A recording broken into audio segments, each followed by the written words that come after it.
Okay. Okay, hello everybody. This is Leonard Johnson with the Run the Hammer podcast again tonight, and man, I think we got a gem tonight. Last Yeah. night was good with Sean, and tonight we got the great one. Oh man, go ahead with it. Yeah, I've been knowing this guy here for years. I don't know if he remember. Years ago, he broke my heart. Uh, No, I and don't. I asked him when I got to Allendale. That's when I think it was who was it, Carlos or one of the, who was the coach there? It was Carlos. Carlos Cade. Yep. Yeah, and I think Carlos left, and you on that staff. And I knew back then how good a coach you were, and then I asked you to be on my. I asked you, hey man, you need to be my defensive coordinator. And you just hurt in my heart, man, and said no. Myself, man. I came home to be with my brother at the time. I had to come home and be with my brother. Well, I understand that. I didn't at the time, but I understood as we, as I got to know you. I knew of your reputation back then. But guys, we are going to be talking to Corey Crosby, and he's a I want to say a rising star, but he's a little bit more than that. He's a stud among studs, and a guy who has worked. Excuse me for a minute. Who has worked his way up? Pardon me for a minute, okay, Corey? Yeah, okay.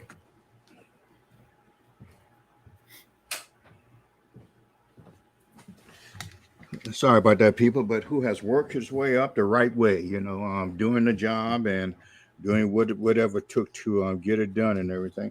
But I'm going to shut up because I don't want to take up any more of this man minutes and everything. No, we got man. out, but he's the one that we want to talk to tonight. Corey, you want to tell us, for those people who've been living under a rock and don't know the great one, you like to get those people as we get them from under that rock. You want to tell people about you? No, I mean I came up under. I've been in great staffs and behind great people. So it's not really about what I know. I learned a lot from a lot of people. So, but I've been a defensive coordinator for a while, man. Probably 16 years. Started with Carlos Cade, straight out of high school. Straight out of college, and left Benedict. Didn't know what I wanted to do. And started working in social work and DSS, and sat down one day and said, listen, I don't want to do this. I want to get into coaching, and that's what I love to do is ball.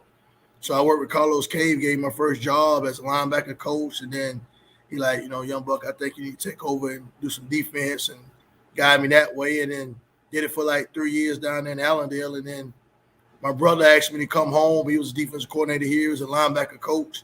And he's one reason why I'm coaching today. You know what I'm saying? Him and my uncle, that's in Georgia. They one of the reasons why I'm coaching right now.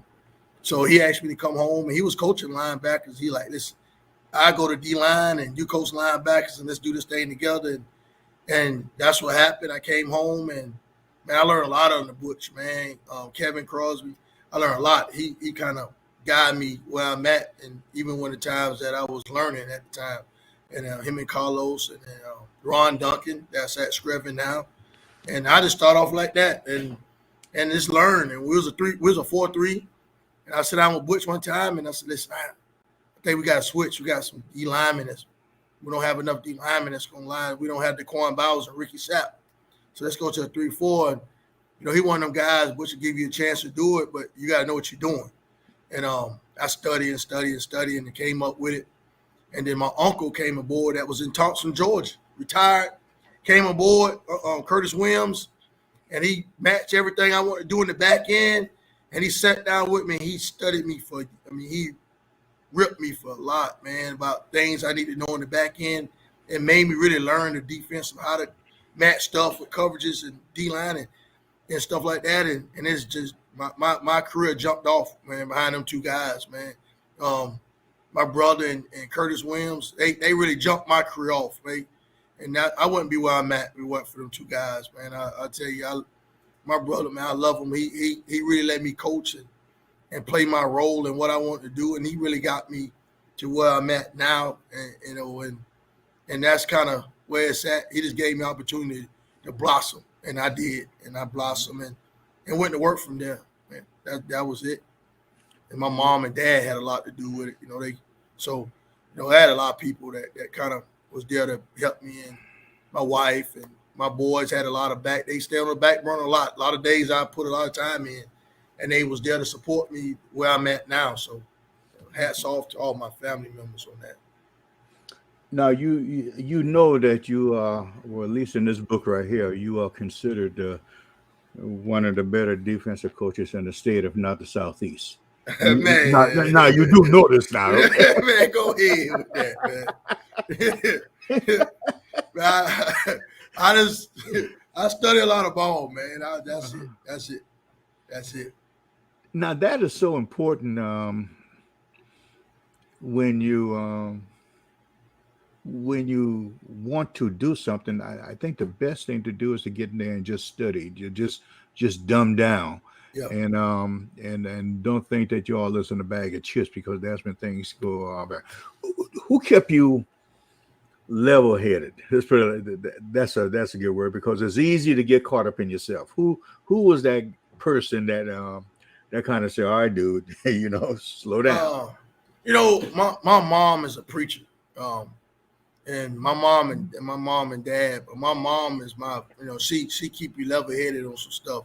Always saying, be humble. Always be humble and thank the people for you, and that was it. And then Bush did a good job of saying, stay on the level ground.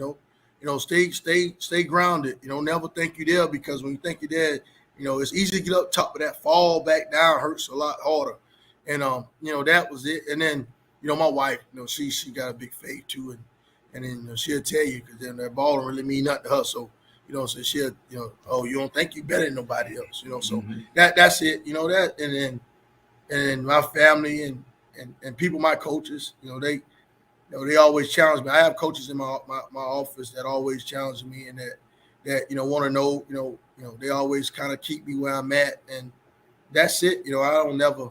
It's not about me. I have a great staff too now. I had great coaches that coach with me, that DBs, and Travis Wilson was my D-line coach. He's probably one of the best D-line coaches I've been around.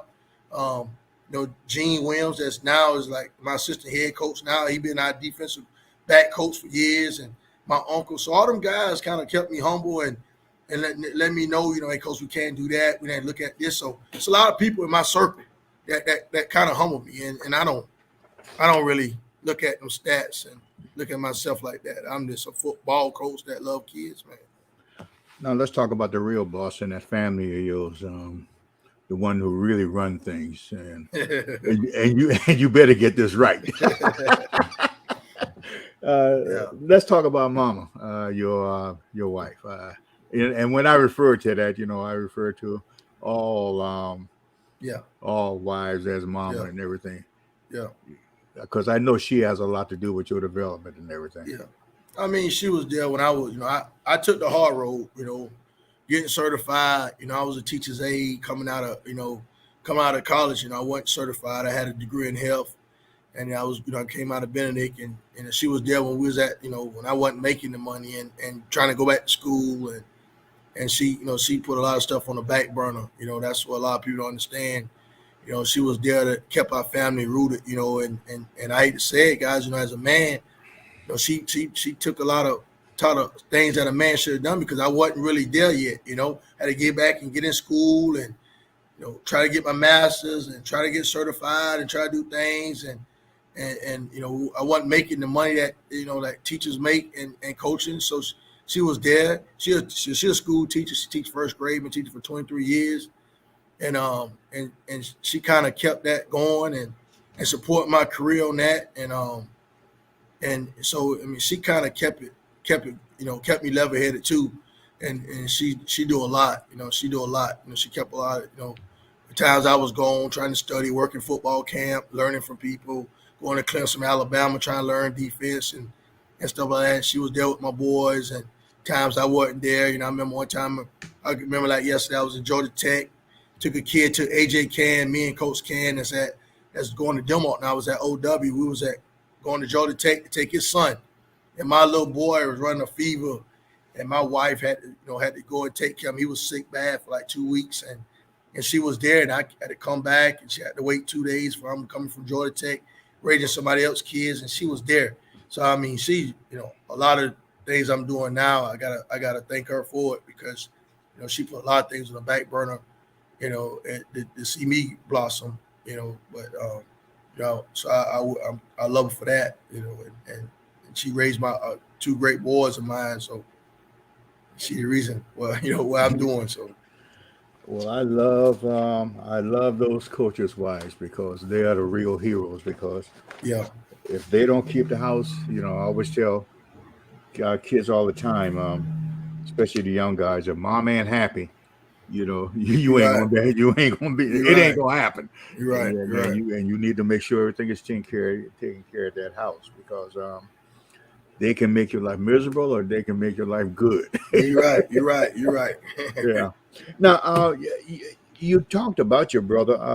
I've been knowing Bush actually, I only met Bush when I went to Allendale, tell you the truth. Yeah. I knew nothing about it, but he is such a great guy and everything. Did you ever see yourself coaching with him when you got into it? Or how did this coaching relationship come about? I did. I mean, I came out of college, and I was looking for a job. I didn't want to come to Bamberg straight out of college. I don't think I was ready for that yet. So I wanted to go and blossom and set my own wings. So I went to Allendale first, and then we bam heads with each other. Like, he beat me one year in Allendale, I beat him, and we was home at my mom's house. We always eat Sunday dinner at my mom's house, and he was like, "Man, why don't you come back home?" I like, "Man, y'all have a spot for me." He like, Coach Duncan, we'll make one. He was defensive coordinator at the time. Mm-hmm. And then he said, "Man, come home," and I applied for it, and they offered me the linebacker coach, and then it was just fun coaching with him, man. It was just fun coaching with your brother, that was my role model, Mm-hmm. So and then he got the head job, and I told him at the time, I said, "Man, I ain't gonna leave. We gotta win a state championship." We played for a couple of them. We lost some. Was in the last one against Abbeville, 14-7. And I told him, "I'm gonna apply for a Blackbeard job," and he moved to OW. And then that was it. But we had great years here, man. Mm-hmm. We had great years, man. Great staff. Won a bunch of games, man. Bush one set it off. Ron Duncan, I tell people all the time, I told our kids this, and I don't hide our tradition, man. Ron Duncan, brought us from being, we was bad one time in the 90s, man. It was terrible, right? Late 90s, and then Ron Duncan came and made it good, and then Bush made it great, and then Robert kept it going. Mm-hmm. And I told our kids, I said, "Man, I got to go from Butch and Robert, like great to elite, because Butch changed the program. He put a standard on it. He made it standard. I mean, 10 years of consistency, won 11 games every year. That's a lot, man. Robert had the pressure. I didn't want to come behind him. When Bush go to OW, I wasn't going to come behind him at the time anyway, because just the pressure of it, But then mm-hmm. I wasn't ready. I don't think I was ready to coach, in Bamberg at the time anyway. I went to Blackbeard, and I came back and was DC here with Robert. And I started, when I went to Blackbeard, I felt like that was the hardest thing to leave when I left Blackbeard now, because it was building it. It was getting there. My mm-hmm. first year winning 8 games and coming second in the region, and all them kids were sophomores. Man, that was hard to lead them kids. And Blackbeard was great to me, and then just coming back. But Butch set it off for me. I wouldn't be where I'm at, mm-hmm. Because he kind of challenged me on some stuff and got me, he always talking about getting certified and stuff like that, and it was great. So, what makes you think you're ready now? Time, man. You're growing up, you see a lot. You learn a lot. As a defensive coordinator, you learn a lot, and that's what it was. I studied a lot of people. I was under great people. I studied Butch philosophy, his system, his program, his culture. I watched Robert. I took Butch culture to Blackbeard and put my stuff with it, and I saw it blossom. I saw it system work, and then I came back. I worked under Robert, and I saw that system, and I was, started studying. When I came back to Bamberg, I worked on a Robert, but I did a lot of studying though. Mm-hmm. Not about defense. It's about running a program, building a culture, the right way, the standard, And then one thing I came out of it is you are the standard. I'm the standard. So if I don't do right and I don't work hard, my coaches ain't gonna work hard. They not gonna do it. And I learned that. I studied that. I think that's what it is. But I'm gonna have bumps in the road, so nobody gonna really say that you got it all together. You know what I'm saying? That in football, in the football world, you'll be crazy to say that. But I studied a lot, and then that's why I feel like I'm ready, because I learned from a lot of great people and things like that. So that's what I feel like. You have had a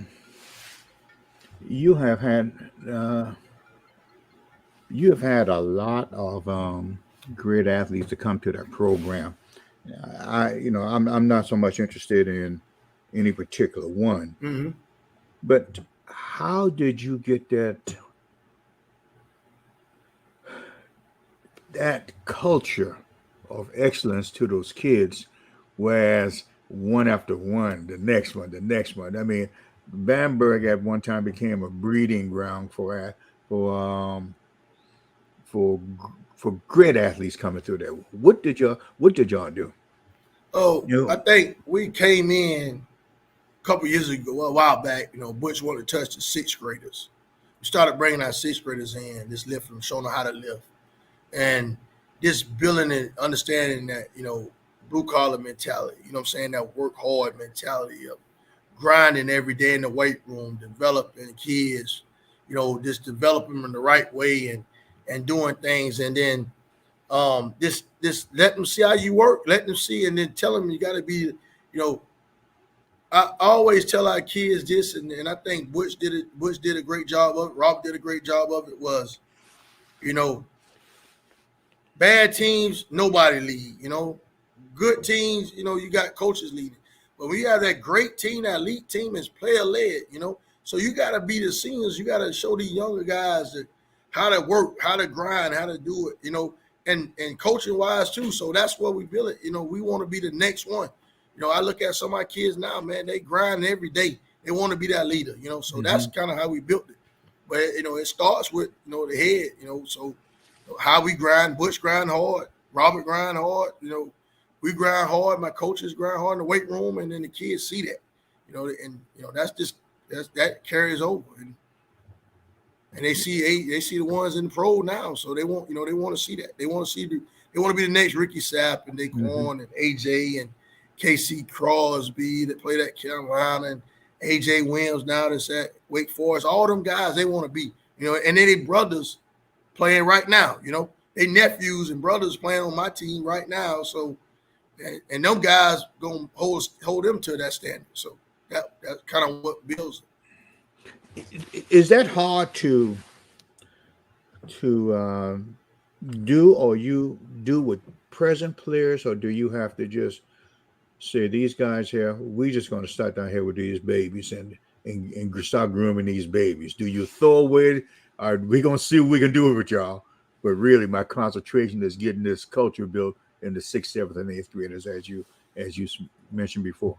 Oh, we have kids that come in at like a kid might move. They they really struggle, Mm-hmm. and they try to get in that culture. They really do. They struggle hard, But you start them young ones, because that's what we tell people. We don't rebuild here no more.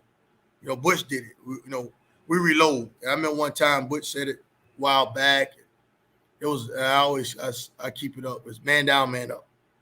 And our kids see that. So Mm-hmm. they know we try to start them young at a young age, and it just carries over. We don't throw our older guys away. It's the ones that try to they come in, or they wait the junior year to play. They kind of struggle. They bucket. But I told our kids today, if you get, you got to be all in. If you don't, the culture will roll over you. Mm-hmm. Culture trumps talent any day. I tell them, I'll take a kid that believes in our culture than a kid that's talented. And I just had a conversation with our young man today. I said, listen, man, you talented, you're great, you're skilled, but you got to believe in the system, trust the system. Because if you don't, the system's gonna roll over you, and it will just keep moving on. So That's what we tell them. Mm-hmm. Now, you talked about that great staff. I'll get to them in a minute, but you also got to have a great administration that's working with you. And you want to tell us how that's working out for you? It's working great, man. Start with our principal, our superintendent, Ms. Dottie Brown, man. She was my special ed director, so she moved to superintendent, and then she she understand how things work, with the special ed department and our kids and sports, and then she put everybody in place of what she wanted. Like our principal, Denny Alma, he played high school ball with me, so me and was on the same high school football team, and he was on our staff when Butch was here. Now he's our principal.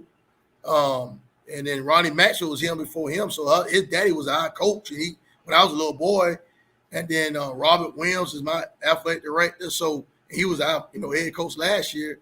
So they understand what's going on. They support it. They support everything we doing.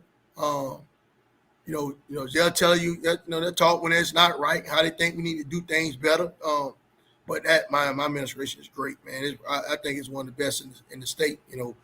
Understanding how a program run. I understand what we need.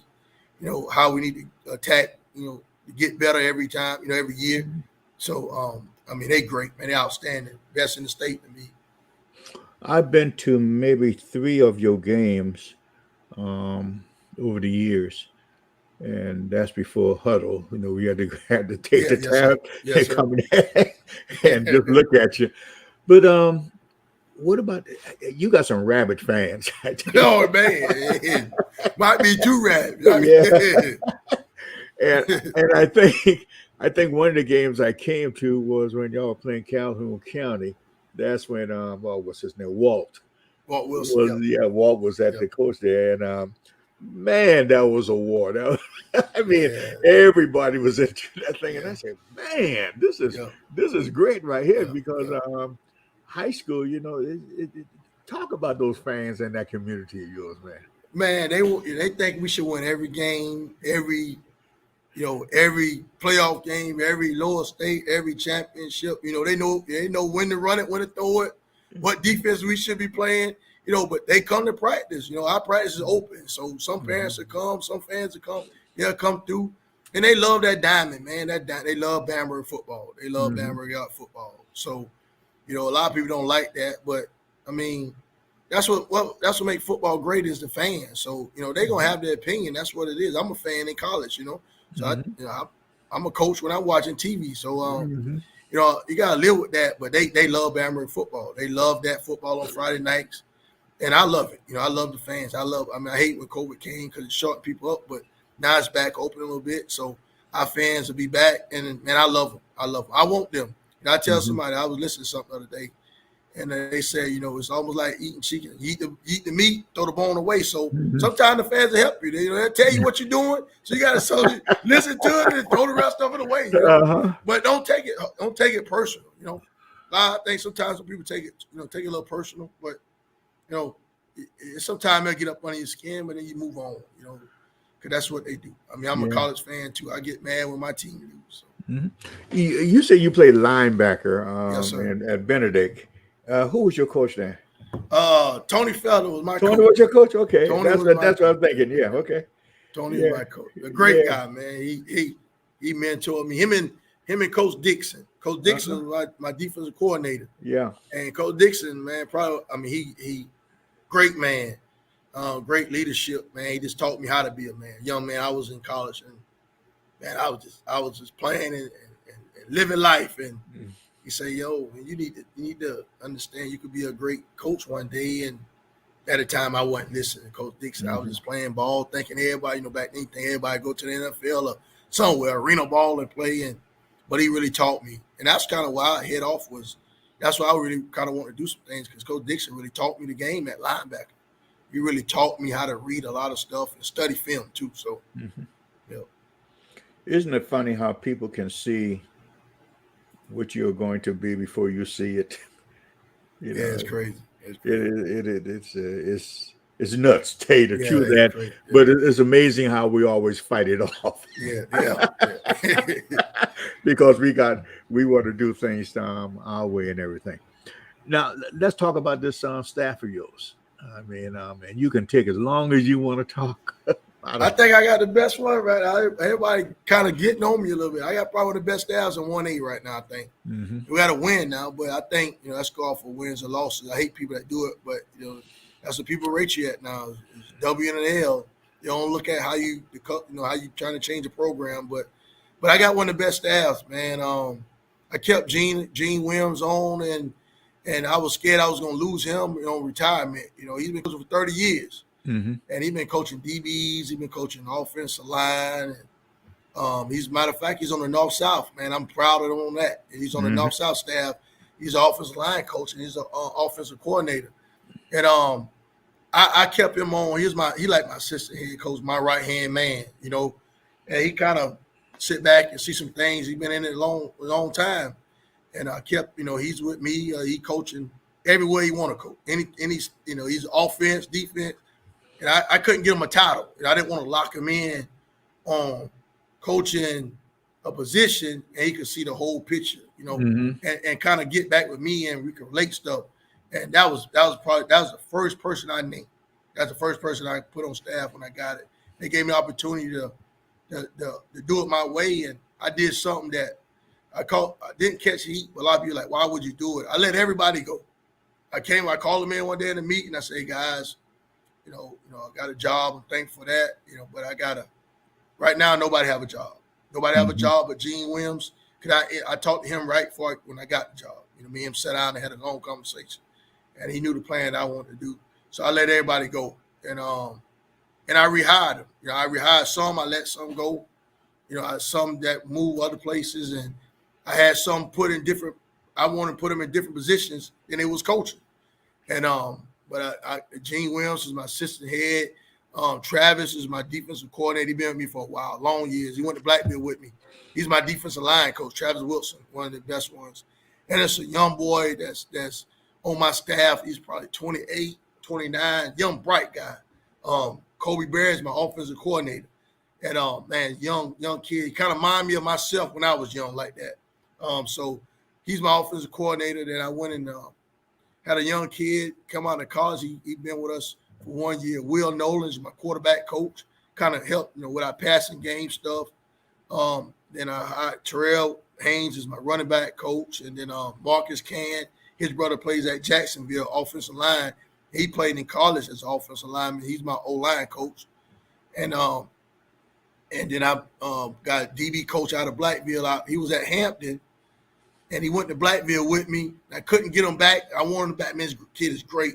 Willie Carter, coaching my DBs, my safeties, and then I got Coach Moody that was with us, coaching corners. Him and Willie's doing it together with the secondary. And I couldn't give up linebackers because that's my baby, I got a coach. I can't be a guy that sits back and just see the whole. I got a coach. I had to have my hands on. So I couldn't get my linebackers up. So I still coach inside, and Jamie Downing coached outside like we've been doing. And so I said I got to have assistants. So I hired me a young guy. Chris Holman came back home. He played with us in high school, and he assisted me with linebackers, in case I got to step out. But I had to have my hands. I can't be one of the guys that walk around the field and don't do nothing. I got a coach. I'm a ball coach, so I got a coach. And then I hired a guy, man, Coach Charles Kelly. It was on Butch staff. On Butch's side, he was going to move on and change things he was going to do, be assistant principal in Denmark, and he's helping over there. So he Coach Kelly, I've been watching him when I was going to watch Butch them practice, and this young boy is bright at receiver. And I knew we had to do some different things, want to try to get the ball in space and stuff like that. So I hired him, and so he's on my staff, and so I got a good staff. But probably one of the top guys I hired because I'm one of them guys I like to keep.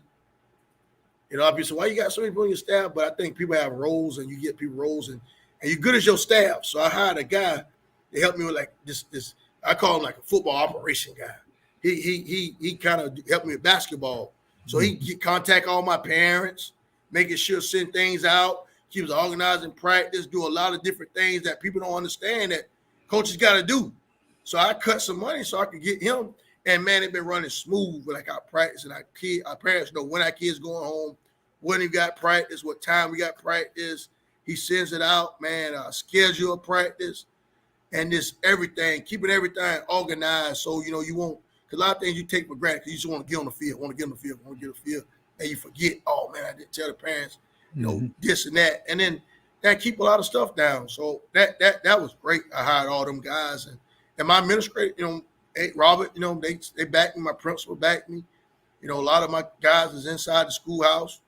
So they get to see my kids, they get to touch my kids, and that's big. So that's probably one of the best things I did. But that's my staff right there, and man, I'm just happy to have them guys.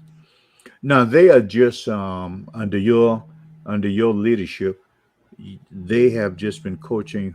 When did you start spring practice? Monday? We started Monday. Monday was our first day. And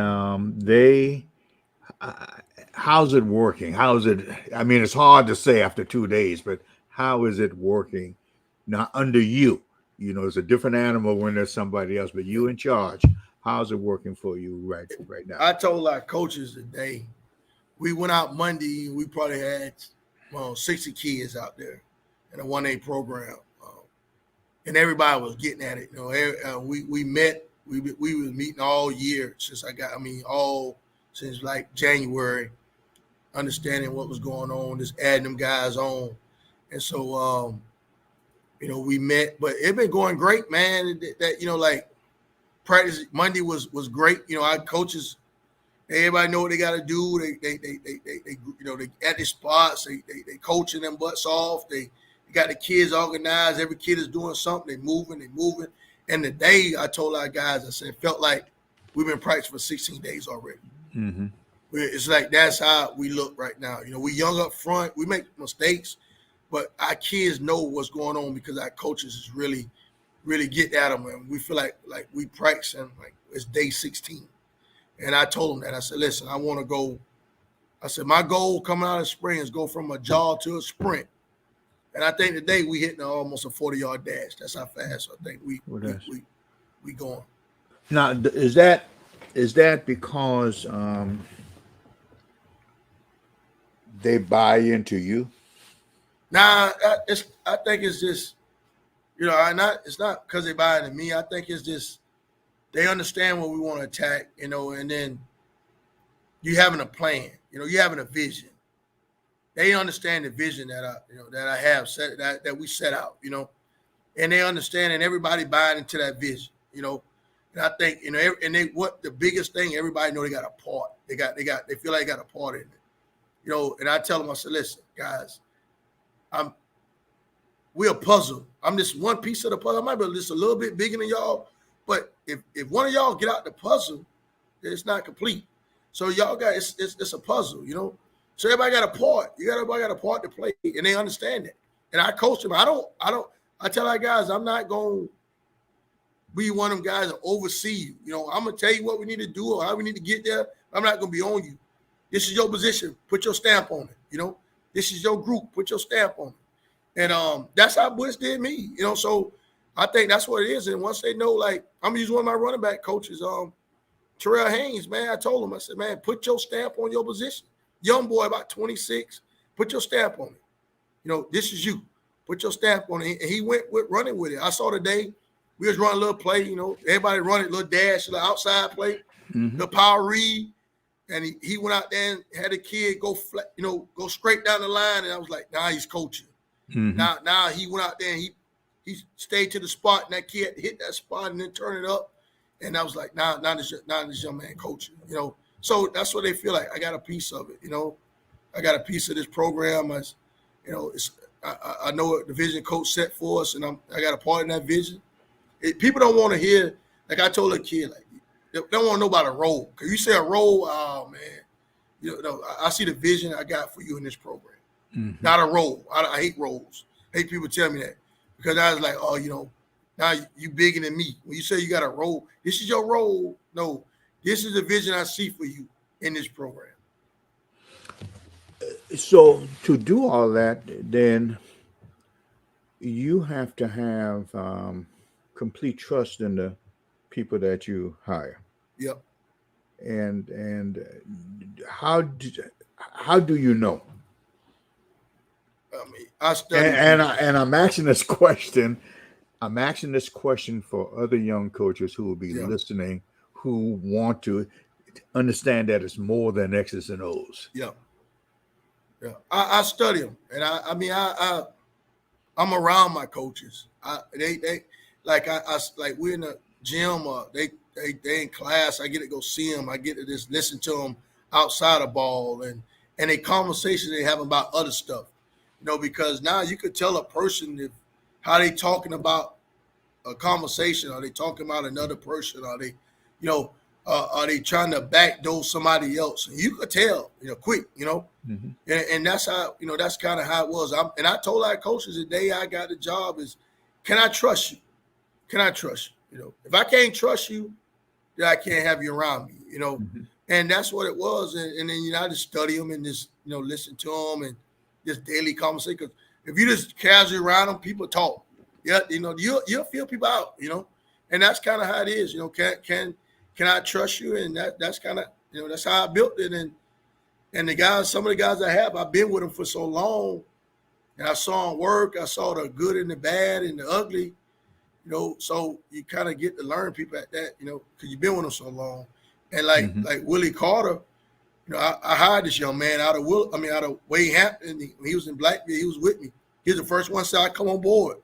And, and I had the opportunity to get him back, man. I jumped on him because not this trust, man. This young man was just an awesome young man, and that's just kind of was. My uncle always tell me, man, build your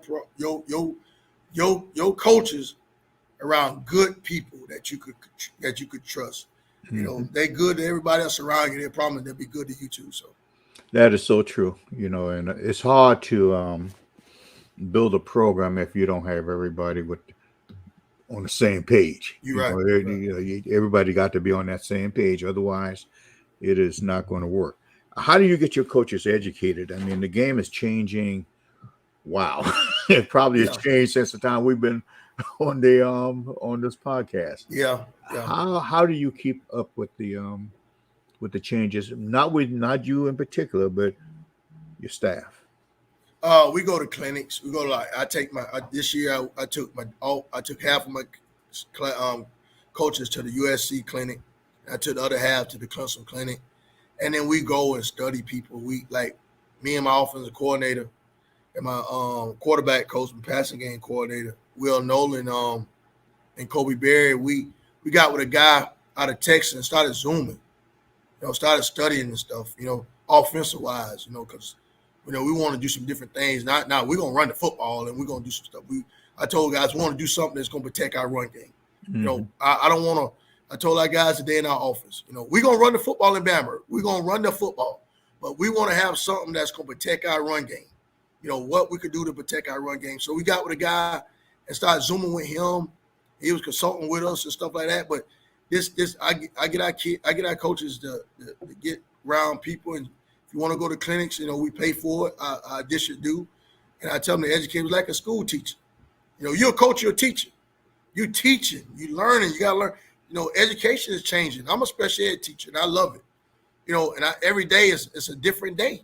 Mm-hmm. It changed every day. So, and like you said, you got to study it. And I support my coaches. They go anybody, they go anywhere and learn from it, and try to make us better, try to make us better. And let's go back to this defense, because I am just blown away by how you prepare your team. I played against you, and I'm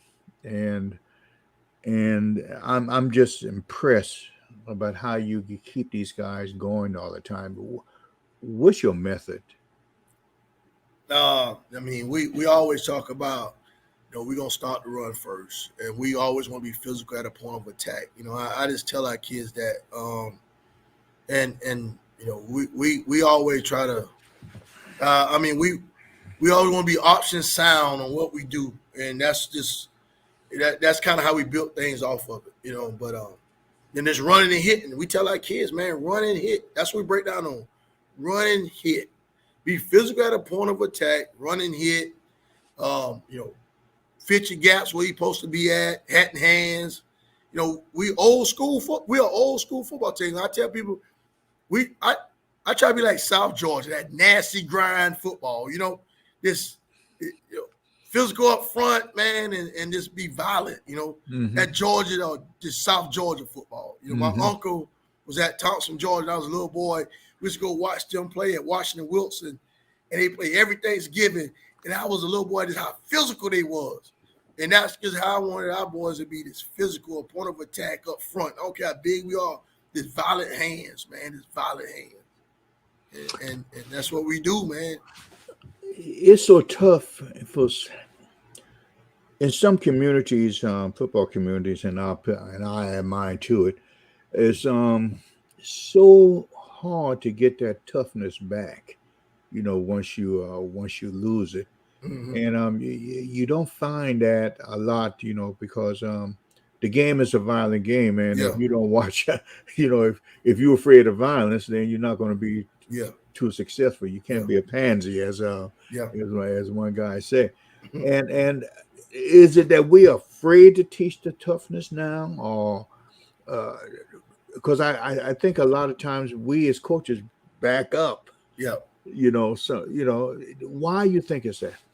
I think because injury-wise, and people try to, they try to make the game finesse and, sling it out there, but not be physical and scared of injuries. And I don't know. I mean, we practice violent. That is how we practice. And we tell our kids, we don't practice. If you're on the ground, you're wrong. You can't play on the ground, and we practice violent, man. That is how we'll come out and with pads on, and we teach our kids technique, but we even teach technique violent, trap the trapper and stuff like that. And we practice that way. So I don't know, a lot of people get scared. Oh, you lose a guy. If you lose him in the game and you don't have the next guy ready, then you really hurt yourself. So if I'm going to lose him in practice, and I want that next guy to be ready. So we practice that violent, and we just practice violent in practice. It's physical. I tell like we was going today, I noticed we was in shorts and helmets, and we were just going to our blocks, and man, he got with no pads. We try to be physical, and I'm the whole guys, but we get pads on, and it's violent, and we try to practice. We inside run is inside run. It ain't we doubling that cat out of there, and we try to hat and hand him or defense. We don't care if you 14, 9th grade, 10th grade. We want you to be violent up front. That is, I don't know. That's what we tell our kids, man. That's a mentality, I think, that you're talking about right there. Yeah. And it's taught from bottom up.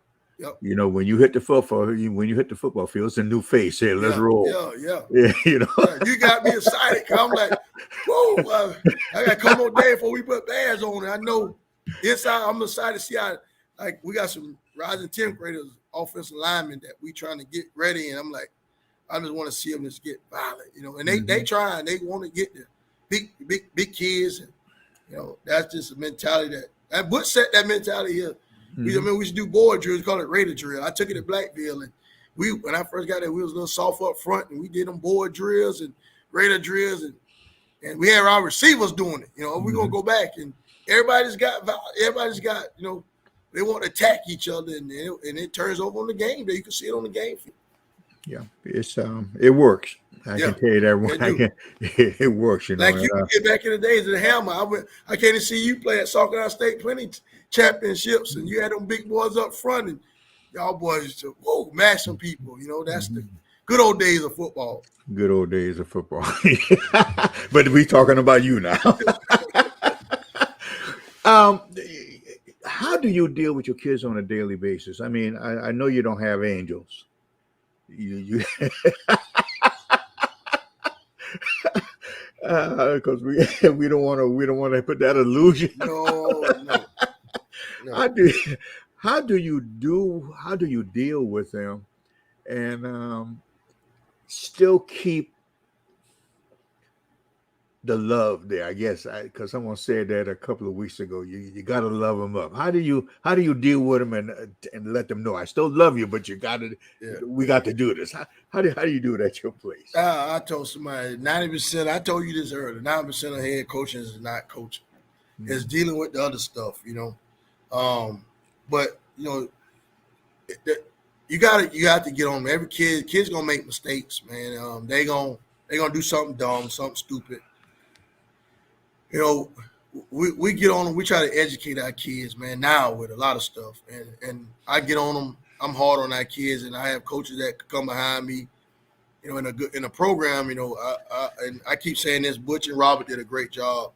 Somebody got to come behind them after you get on them, and show them coaches get on you for this reason.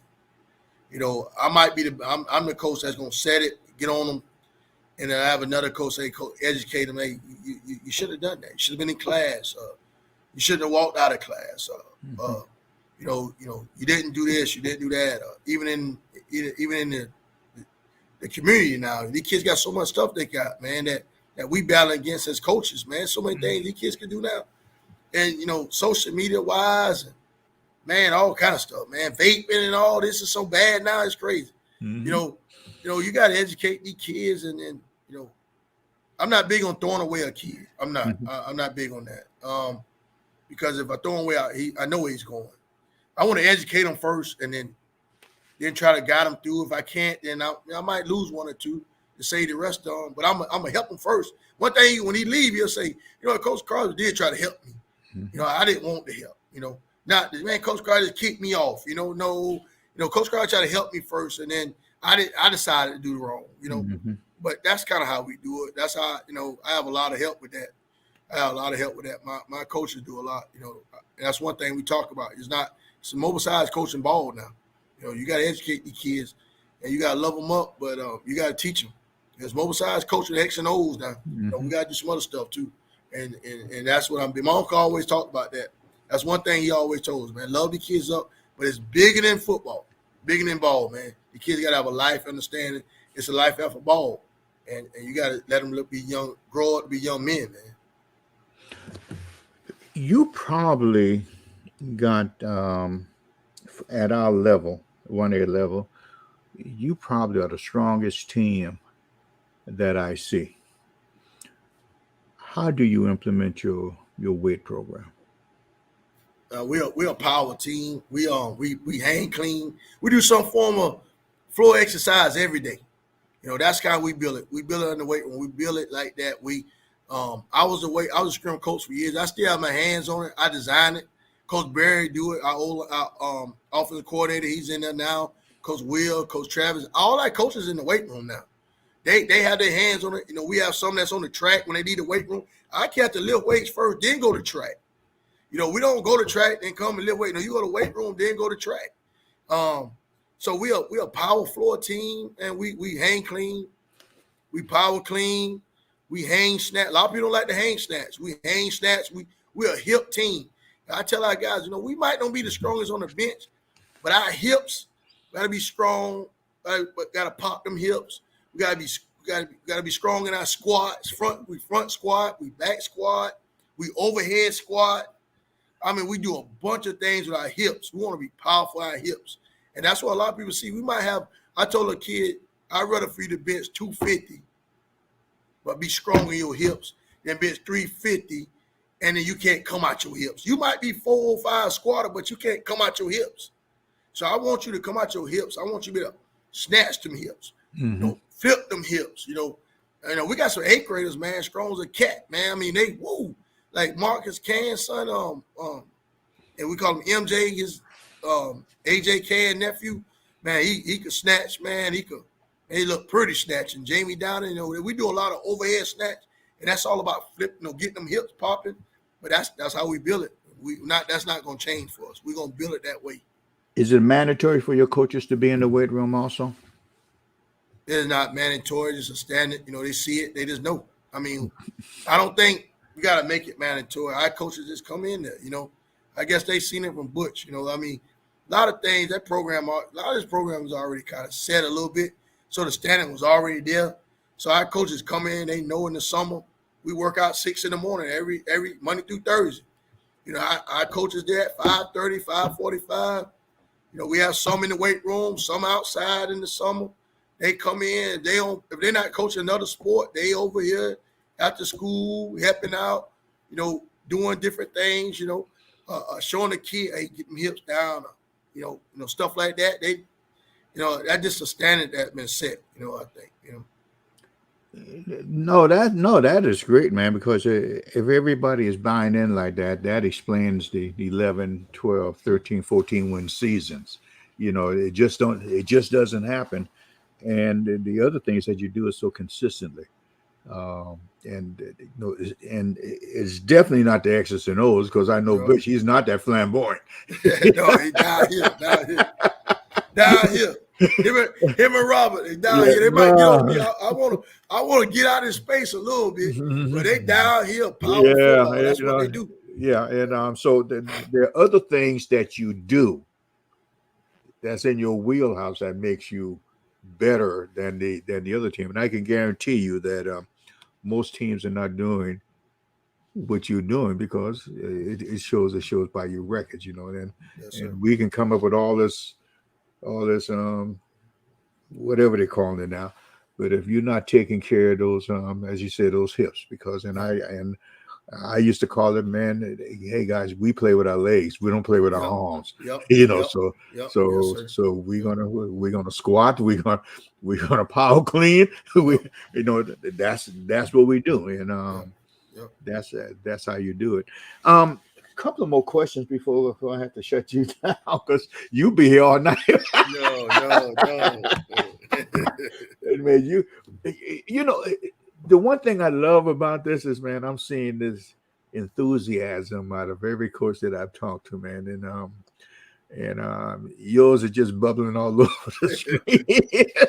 Yeah, man. Hey, I love ball, man. I love football. That's me. I just love ball, man. I'm just blessed to be here. A lot of people paid away for me.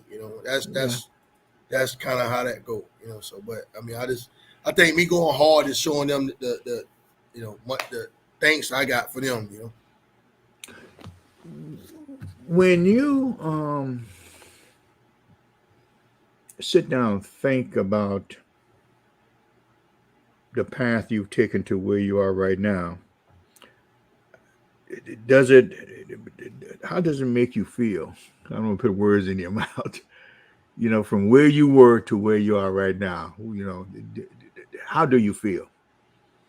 I mean, I feel blessed. I'm humble, but that was a tough road. Now, that was a tough road. It wasn't always easy. I tell you, I made a lot of mistakes on this road. That road was crooked. I mean, it branched off.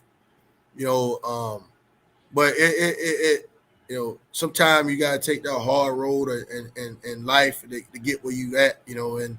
But I mean, I'm thankful. I mean, a lot of people, like I said, Butch and Robert, the guys set it up for me, and I'm blessed, to be here, be in the role I am now. But that it was a tough road. A lot of days, man, I want to back off and say, I don't want to do this. I look back when I wasn't certified and trying to get certified, and it was tough. It was a lot of tough days of that, man. But it paid off, and I think that's it, but it paid off. If a young guy come up to you and wants to spend time with you, what would you advise him? He wanted to get into this great profession of coaching. What would you advise him to do? Get around good people. Get around good people, and and learn much as you can, and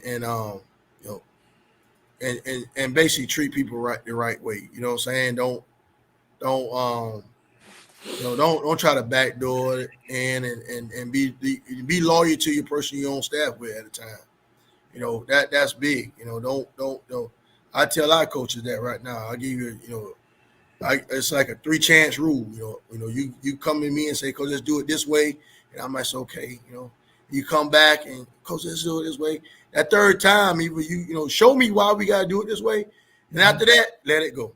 Let it go. Don't keep throwing it at a coach. Don't, because that's when the coach says, okay, that's we're not gonna do it that way. Let it go. And I think that's something I tell young coaches, because a lot of young coaches want it right now. Right now. I've been coaching for 21 years, 22. This is I coached 1 year at Blackville, and now it's my head coach. I mean, it's time. It takes time. You ain't gonna get it just right now, because some coaches want to go straight from college, coach 1 year in a position. I want to be a head coach, offensive coordinator. I'm being real. Be patient. I had a guy I was trying to talk to, and he told me straight up, I want to be offensive coordinator. That's not. I can't go that route. You know what I'm talking about, coach. Yeah. I get it. I get it every year, man. I said, okay. Yeah. Let's and the first thing I tell him, I say, it's not about the X's and O's, sir. No. If it was ever about the X's and O's, I have black hair and have more hair on my head now. You're right. Yeah, but it's amazing how impatient people are and don't want to sit and learn, what's going on. Just take a chill pill, and just observe. The Lord gave you 2 ears and a mouth for a reason. Yeah. And one was to keep your mouth closed and your 2 ears to listen, and always carry a pen with you so you can write notes down, because you never know when no gems are going to come out. You just never know. Even today, I've taken down so many notes just listening to you, and just amazed me how young guys don't want to be patient and stop learning. Because the minute you stop learning, that's when you start going downhill. Yeah. And while I'm on it, I know it's your time and everything, but I really want to give a shout out, because he kind of fits what has happened. Bad things happen to you as a coach. Bad things have happened to me, and as long as you stay in the ball game, bad things are going to happen. Yes, sir. And this guy went through some tough time. He got released from 2 school and everything. And I don't know if you know Quinn McCullum. No, sir. Quinn McCullum just got named as the head football coach in Marlboro County. Okay. Yeah. I see that. Yes, sir. Yeah, scrolling down there. Quinn went through some change. He was a coach at Kenan, and then he followed me from Marion and everything. And I am so happy for him. That's because good, right. And the reason I'm bringing him up is that bad things can happen. Yes, sir. But don't ever give up on your dream. Yes, just sir. Put your nose down and keep going. Yes, and I am so proud of him that he never gave up. He kept his nose down and kept grinding. And you'll get put in a place that you need to be in to help kids and everything. Yes, sir. So I'm just happy for him. Now, I hate to take that 2 minutes out of your time, but I want to say, but I'm gonna tell you this. I went talked to this guy, met him at a 707. My son was playing with his son. It's Coach Howard from Ridgeview. Man, Ridgeview High School. Derek. Yeah, Derek. Man, me and Derek sat down. He helped me with some offensive stuff. Man, that clicked us off. Man, like my kids love it right now in the spring. They having a blast with it, man. I just want to tell him thank you, man, because he sat me down in the classroom. We used to talk about writing stuff down and listening and closing him out. Man, I sat in there about 3 weekends with him, and me and we'll sit down again. Man, he really taught me a lot about offense, and he gave me a book to read. Man, I did a lot of reading and meet some people. Man, that's my kids. It's amazing how 1 or 2 little clicks you could do can make kids and your system look a whole lot different. Mm-hmm. But I man, Coach Howard did a great job, man. I want to tell him thank you on that too. So because he's one of the bright ones out there offensive wise. That he is, and he was actually on the reboot of the Run the Hammer podcast. He was my first guest, and and he's a star. He's going to be. He's going to do some great things, and I hope he's listening and everything. But I love him to death, because I'm telling you, he helped me out a lot with that, man. My kids love it too. But it goes back to what I've been saying for years. We have to help each other out. Yep. It's not a we versus they. You didn't discover you didn't discover this game. This game was here when you came, and it'll be here when you go back. And even guys would call and ask for information when we were successful with the Hammer. I said, you want the playbook? I just mailed a playbook to him. It wasn't a big deal because DAS X's and O's does not determine what you are. It's all those little things that we talked about tonight that determines what your program is going to look like. And if you do it right, like those kids, that's why I'm so proud of all those kids that played under that system. If you do it right, you can just run one play all night. And you never have to worry because everybody buys into that and buys into the system, just like your kids buy into what you're doing, just like other championship teams are doing. Buying into the system. It's funny you say that because our kids say we're gonna run 36 power and 27 power. We don't run 36 power, 27 power here in Bamberg. Man, our kids go crazy. They love that. That's just they've been little boys knowing they're gonna run 36 and 27 power. And that's just what we've been doing since Robert and Bush been offensive coordinator, and that ain't gonna change, Yeah, and you got to have your brand. That's what I call it. You got to have your brand, and when people see you and everything, say, "Here come that damn Hammer," Right. Now, two more questions before we go, and I end the show with this all the time, and just to give shout out to whoever you want to give shout out to. But if you had an hour to spend with anybody in the world, non-coach, can't be a coach in this one, who would that one person be? Eric Thomas, ET, hip hop preacher. All right. Man, I love it, man. Listen. Him Inky Johnson, man, I listen to them guys every day. Every morning, my wife probably get tired of me hearing them too. I turn my phone on when I'm shaving or something, and I wish I could sit down with him, man, because Eric Thomas kind of really changed me as a man. Honestly, just listening to him, I wish I could just sit down and just go through his assessment and stuff like that. Because you always talk about, one thing I learned about that was, and this is why I coach. I think the way I coach now. Because you have a servant and you have a leader. A leader want to put his foot down, drive it.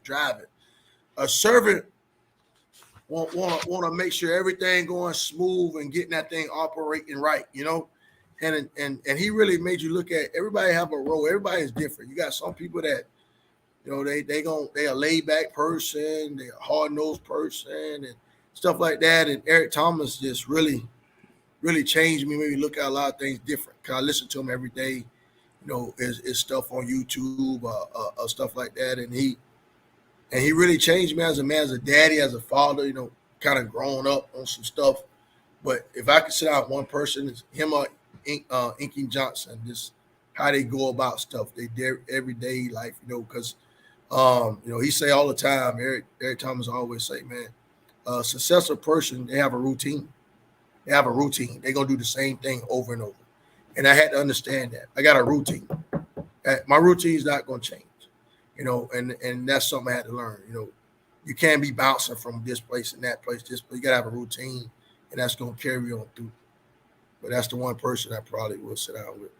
And, ET gets that thing, and I started listening to ET 3 years ago. Yep. And I love him. I on the way to work, I normally have some sort of motivational thing to listen to, on the way, and ET is one of those guys.